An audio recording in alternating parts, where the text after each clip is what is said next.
देखिए, जो किसान आंदोलन पार्ट 2, एमएसपी खरीद गारंटी कानून, कर्ज माफ़ी, स्वामीनाथन के आयोग के तहत फसलों के भाव सहित 12 मांगों को लेकर और 13वीं मांग जो शुभकर्ण शहीद हुआ है और हमारे ऊपर तशद्दुद हुआ है, उन 13 मांगों को लेकर चल रहा है। शंभू मोर्चा खनौरी और रतनपुरा 3 बॉर्डरों पर धरना चल रहा है, जिसको आज 344 दिन हो गए हैं। और सरदार जगजीत सिंह डल्लेवाल जी के आमरण अनशन को आज 57वां दिन है। तो हम क्लियर कर दें, जगजीत सिंह डल्लेवाल जी का आमरण अनशन जारी है। पिछले 2 दिन पहले उन्होंने सिर्फ मेडिकल सहायता लेनी शुरू की है। आमरण अनशन उनका जारी है और मांगें लागू होने तक जारी रहेगा।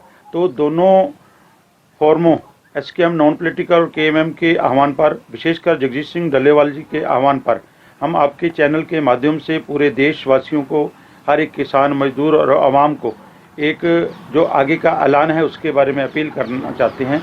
आने वाली 26 जनवरी को दोपहर 12 बजे से लेकर 1:30 बजे तक हर एक किसान का ट्रैक्टर सड़कों पर होना चाहिए। हमने 5 पॉइंट निश्चित किए हैं। 26 जनवरी को 12 बजे से लेकर 1:30 बजे तक जो पॉइंट हैं, वो सबसे पहले जो हमारे साइलो हैं, जो अंबानी कॉरपोरेट घरानों के साइलोज हैं, जो मंडियां ख़त्म करने के लिए बनाए गए हैं, उनके बाहर। दूसरा, जो हमारे टोल प्लाजे हैं कहीं भी। तीसरा, जो शहरों में जो छोटे कारोबारियों को ख़त्म करने के लिए जो बड़े बड़े मॉल लेकर हैं, उनके ऊपर। और चौथा, बीजेपी का कोई एमपी, एमएलए, मिनिस्टर या उनका कोई मुख्यालय हो, उसके ऊपर। और पांचवा, अगर कोई भी चारों में नज़दीक नहीं है तो आपके साथ लगते राष्ट्रीय मार्ग या राज्य मार्गों के ऊपर अपने ट्रैक्टर खड़े करने हैं। वो ट्रैक्टर 12 बजे से लेकर 1:30 बजे तक आपने वहाँ खड़े रखने हैं। और वहाँ पर जिन मांगों को लेकर सरदार जगजीत सिंह डल्लेवाल जी आमरण अनशन पर हैं, अपने ऊपर जो है झेल रहे हैं, पूरी इतने दिनों से वो ज़िंदगी और मौत की लड़ाई लड़ रहे हैं, सिर्फ मेडिकल सहायता शुरू करी है। तो उसके लिए आज जो 5 जगह पर पॉइंट लिए हैं, सिरसा ज़िले में जो पॉइंट हैं, उसके लिए हम जो आज ऐलान करने के लिए आपके रूबरू हुए हैं। सबसे पहले भावदीन टोल प्लाजा है। इसके नज़दीक जितने भी गांव हैं, चाहे मोरियाला, भावदीन, डिंग मंडी, नरेलखेड़ा, बग्गू वाली, जितने गांव हैं, वो भावदीन टोल प्लाजा पर आएंगे और 12 से 1:30 बजे तक रहेंगे। आपके चैनलों के माध्यम से सिरसा ज़िले में जो 26 जनवरी को ट्रैक्टर सड़कों पर रोकने हैं, उसके लिए जो पॉइंट निश्चित किए गए हैं, उनमें से सबसे पहला पॉइंट है जो भावदीन टोल प्लाजा है। उसके बाद जो बड़ा पॉइंट खुइयाँ टोल प्लाजा जो डबवाली के नज़दीक है। तीसरा पॉइंट चोपटा, जो उसके साथ लगते 45 के जितने गांव हैं वो चोपटा में आएंगे। किसानों को अपील है कि किसानी झंडे लगाकर, सरदार जगजीत सिंह डल्लेवाल जी की फ़ोटो लगाकर और दोपहर 12 बजे से लेकर 1:30 बजे तक ट्रैक्टर रोकने हैं। इसी तरह जो रानिया की साइड में दमदमा गांव है, उसके नीचे लगते जितने भी गांव हैं, पोड़का जो इलाहाबाद के साथ पोड़का गांव है, वहाँ बनी है जो उसके में बनी के साथ लगते नथौर, बचेर, सैनपाल, बनी में जाएंगे।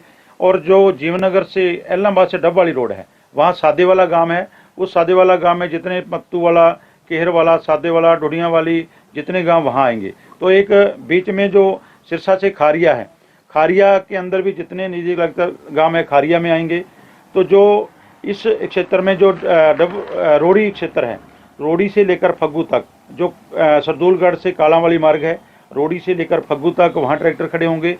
जो डब वाली मेन नेशनल हाईवे है, उसके ऊपर एक तो खुइयाँ टोल प्लाजा, दूसरा पॉइंट ओडा से लेकर जो पन्नी वाला मोटा तक वहाँ ट्रैक्टर खड़े होंगे। साहू वाला से लेकर पंजुआने तक ट्रैक्टर खड़े होंगे। तो ये पॉइंट निश्चित किए गए हैं। और भी जितने पॉइंट लोग साथी, किसान साथी रखेंगे, और भी पॉइंट जोड़े जाएंगे। तो हमारा आज की प्रेस का यही उद्देश्य है भी जो एमएसपी खरीद गारंटी कानून की मांग सहित सभी मांगों को लेकर ये आंदोलन चल रहा है, उसको और मजबूत करने के लिए सरदार जगजीत सिंह डल्लेवाल के जो इतना अपने ऊपर तशद्दुद झेल रहे हैं, उनकी जो देखते हुए, भावना को देखते हुए, हमने सभी, हर एक किसान का ट्रैक्टर सड़क पर होना चाहिए। अगर आपने खेत बचाने हैं, ट्रैक्टर चलाने के लिए खेत बुलाने हैं, तो आपका ट्रैक्टर सड़कों पर होना चाहिए। और इसके साथ साथ मैं धन्यवाद करना चाहता हूँ सिरसा जिले के महावीर गुदारा जी का, जो 111 आमरण अनशन पर बैठे थे डल्लेवाल जी की सपोर्ट में और मांगों को लेकर। उनमें से सिरसा जिले के गांव गुड़िया खेड़ा का महावीर गुदारा भी आप खुद वहां जाकर 5 दिन तक आमरण अनशन पर रहा है। सर, जो टोल की आप जिक्र कर रहे हैं, क्या पर्ची मुक्त किया जाएगा टोल्स को या बंद किया जाएगा? नहीं, बिल्कुल पर्ची मुक्त की या बंद की नहीं है। सिर्फ अपना प्रदर्शन ट्रैक्टर जो खड़े करके टोल के ऊपर एक पॉइंट बन गया, क्योंकि जो एक बार हम रोड टैक्स दे रहे हैं तो टोल टैक्स लगा हुआ है, ये भी अपने ऊपर बोझ है। एक सिंबल है, एक दिखाने के लिए जनता को भी कहाँ कहाँ से कॉरपोरेट के माध्यम से आपको लूटा जा रहा है, चाहे वो मॉल हैं, चाहे साइलोज हैं, चाहे ये अदारे हैं, चाहे अब मौजूदा बीजेपी सरकार है जो कॉरपोरेट के साथ मिलकर आवाम को लूट रही है। ये जो ट्रैक्टर मार्च है सिरसा में रहेगा, पूरे हरियाणा भर में रहेगा? पूरे हरियाणा में, पूरे देश में, पूरे हर एक जितने भी ये सिरसा के तो मैंने पॉइंट बताए हैं, पूरे देशव्यापी है। कश्मीर से लेकर कन्याकुमारी तक हर एक किसान का ट्रैक्टर है, जो हर एक मजदूर का ट्रैक्टर, जिसके पास भी ट्रैक्टर है सड़क पर होगा। क्योंकि तमिलनाडु से अभी फ़ोन आया था, हमारा जो SKM नॉन पॉलिटिकल का जो कोऑर्डिनेशन कमेटी के मेंबर हैं, उन्होंने तमिलनाडु में 60 जगह, ऐसे ही केरला में, कर्नाटका में, बहुत सारे सभी राज्यों में जो ट्रैक्टर है, मध्य प्रदेश में, राजस्थान में, हर एक प्रांत में जो ट्रैक्टर है वो सड़कों पर।